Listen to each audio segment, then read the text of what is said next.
Hey guys, so today I wanted to show you my March beauty favorites, and to be honest I was kind of debating whether I should do March favorites this month just because I really did end up loving a lot of the stuff that I got in my Sephora beauty haul, so I didn't want it to turn into just another haul video where I'm just holding up all of the same products that I showed in that video. But as it happened, towards the end of the month, I did end up discovering like some late discoveries and products that I really liked, and a few things that ended up to be what I would pretty much consider a few holy grail products as well. So of course I had to show you guys, and to be honest, my late favorites have kind of become somewhat of a tradition at this point, so we're just gonna roll with it. It's been running around like a crazy person these past few days trying to get everything together before I leave for IMATS on Friday, and I'm so excited to see all of you guys at IMATS New York. I'm going to be there on Saturday, probably walking around with a few of my friends during the day, probably around noon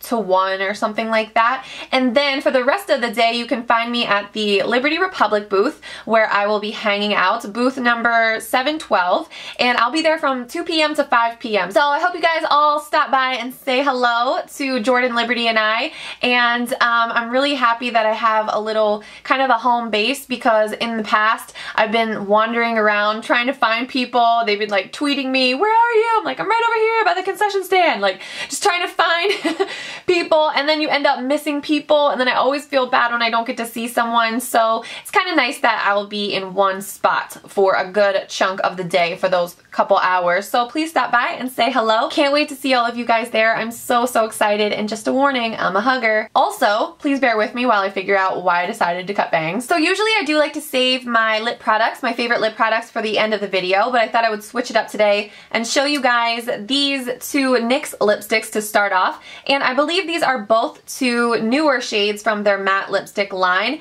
and when I've been in more of a mood for nude, I've been wearing this one called Forbidden, and it's a really warm nude, so it's more in that peach tone family. But something about this shade, it is so complimentary to my skin tone. It is definitely my new favorite nude lipstick. I would have to say probably my new holy grail nude lipstick.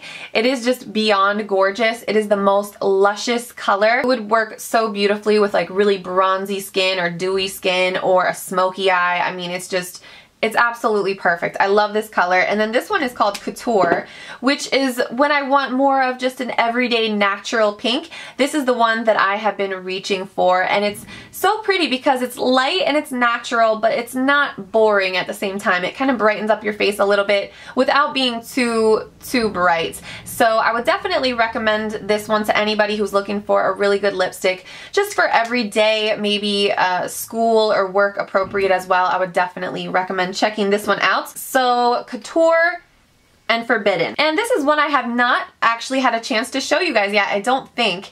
This is the NARS Contour Blush in the color Paloma, which is a newer product, I believe, that they recently came out with. So you have a lighter shade, which I actually just used for the first time today. I actually applied that underneath my contour to set it off a little bit more. The one that I've really been loving is the actual blush shade right here, which is more of a rosy beige. It's almost like a pink tone beige, but it's so perfect for that little triangle area right here where you just want to blend your contour up a little bit. It really creates that perfect, like, delicious buff nude sculpted cheek that is just the perfect color to do that. And it's really tempting to go overboard with this. It happened to me a few times because it is a bit of a darker brown, so it is kind of tempting to want to really apply more than you need, but it can get a bit dark, so I try just to use a little amount, and a little bit really does go a long way. It's all you really need. So I would definitely recommend using a light hand with this if you have a skin tone similar to mine. But I just love it so much. It really just gives that gorgeous, sculpted, sophisticated, elegant look to your cheeks and your cheekbones. So I'm really loving the Contour Blush in Paloma, and I do want to give a little mention to my NARS Light Reflecting powder as well. I don't feel like it dries down my under eye area as well as the Ben Nye powders, because sometimes I'll notice I'll get a little bit of mascara transfer. But that being said, I think it is a really great powder for just, you know, the highlighting areas of your face. And when I saw that my local Ulta finally restocked this next item after what felt like an eternity of being sold out, I went ahead and caved and I finally got the Lorac Pro Palette to see what all the buzz was about, and I would have to say this little guy is definitely worth the hype 100%. I have been using it constantly, and now I see why so many people are obsessed with this palette. It is really just everything you could ever need to create tons and tons of different, you know, everyday combinations and day-to-day looks. And there's also some colors in here that are, you know, other colors as well. There's like a darker purple and like a reddish bronzy color and golds and things like that. And I've just been using it constantly, and these browns too, like taupe and sable and espresso and mauve as well, are amazing. I've been using them almost every single day in one capacity or another, so I really love this palette. And I also have been loving the Esperanza palette by Kat Von D that I talked about recently as well, but just for day-to-day, this has been a go-to. And then this next one I'm really excited about. So let's talk about the Bobbi Brown Skin Foundation for a second. This is SPF 15. The shade that I'm wearing, and I am wearing this today, is Warm Beige 3.5. This is so funny because it really came out of nowhere.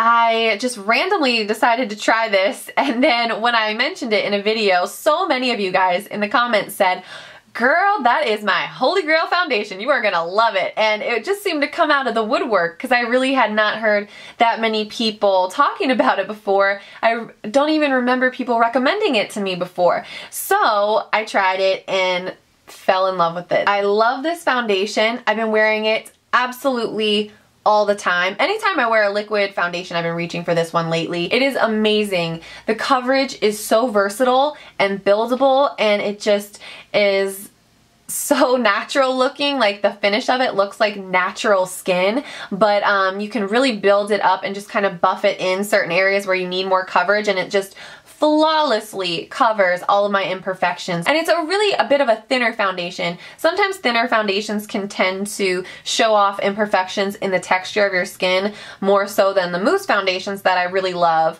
because a more dense mousse foundation, you can smooth over imperfections in the texture of your skin. They really camouflage things like that. This one I was very surprised. Being so thin, it does really seem to make my skin look smooth, and it lasts for a long time. I will say that if you have oilier skin, it could be up in the air. I mean, it's not a super dewy foundation. It doesn't leave me super shiny, but every now and then I will touch up with it. So maybe this wouldn't be one for you if you have very oily skin, but so far I'm gonna have to go out on a limb and say holy grail status.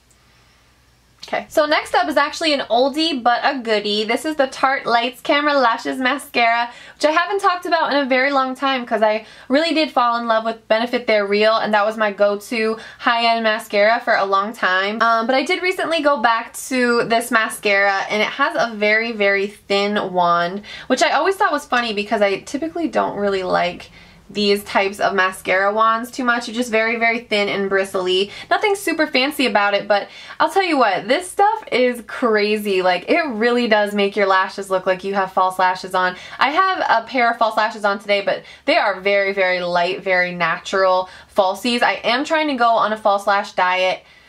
I guess I already broke it today, but I've been trying to give my natural lashes a bit of a break, and I think that's why I've been using this so much, because you can really build up a very voluminous, very lengthened look with this, and it kind of looks like falsies. I mean, it just makes your lashes just very splashy and very, very long and beautiful. So I love this mascara so much. And this blush is called Lover by Illamasqua, and it is a beautiful peach. I absolutely love this one. I have it on today, but I'm wearing it with Melba by MAC as well. But this color is just so pretty, and I think I've been wearing it so much. I can safely say I've been wearing this pretty much every single day since I purchased it a few weeks back, and I think I like it so much because it really works with all of those springy colors that I've been wearing on my eyes and on my lips, and it's that perfect peach where it's kind of lighter and brighter, so it really works with all of those colors so well, and I feel very monochromatic today. I think it's just so pretty, and sometimes these really matte blushes can tend to be a bit powdery, but I don't find that this one looks dry or anything like that. So Illamasqua Lover. A fragrance that I have not been able to get enough of recently is the Viktor and Rolf. I always want to say Viktor and Ralph Flowerbomb perfume, and this smells so good. I held off on purchasing this for a long time because I do have Jimmy Choo, and that one, I always heard that it smelled very, very similar to Flowerbomb, but honestly I think they are in a similar family, but they are different. This one is a lot lighter, it's a lot brighter, and a little bit sweet, which I love so much. It smells delicious, and I have been pairing it with, that reminds me of Mob Wives, if you guys have ever seen that. Delicious. And I've really been loving layering Flowerbomb with my Midnight Floor perfume by Nest, and they just work really well together, and I like to wear this one during the day and then add the Nest one at night, and it adds a little bit of complexity to it, but they don't compete. They smell very, very good layered together. So loving Flowerbomb. This is a body wash by Herbal Essences, and it's called Happy Go Lather with Rose Extract, and Josh's mom actually got this for me over the holidays as a stocking stuffer, and I really liked it. It smelled really good, and you already know, it's a body wash by Herbal Essences. You know it's gonna smell good. Ugh. And I was really bummed when I went back to the drugstore to try to find another one, because as you can see, I'm out of it. I couldn't find it anywhere. I couldn't find it in the shampoo aisle with the other Herbal Essences stuff. Couldn't find it in the body wash section, so I don't know. Hopefully I'll be able to locate some more of these because this stuff smells so, so good. I love it. So the Herbal Essences body wash in Happy Go Lather. So the last product I have to show you guys is a shampoo, and I haven't talked about shampoo in a while because I've been using my Pureology Hydrate a lot, and I really, really love that one. I've been using it for a long time, but I keep forgetting to mention this one to you guys too. This is the Redken Color Extend shampoo, and I got a jumbo size at Ulta when they were on sale a while back. I actually like to use this as my alternate shampoo that I use about once a week, and I like to switch up shampoos every so often because it really does clarify your hair to switch up your product. I feel like it leaves it very soft and shiny, and this one lathers up like crazy, so it really does remove all the buildup from your hair, and it makes just gets it really, really clean. I don't know, I really like this. I think it's definitely a good option if you're looking for a shampoo that is safe for color treated hair. So that's gonna do it for my March beauty favorites, and thank you guys so much for watching and checking out this video. And to all of my East Coasters, I cannot wait to see you at IMATS New York on Saturday. I have so much to do before I leave, and if I keep thinking about it, I might have a mini meltdown, so we're just gonna keep it moving. So thank you guys for watching. I love you guys, and I will see you very soon in my next video. Bye!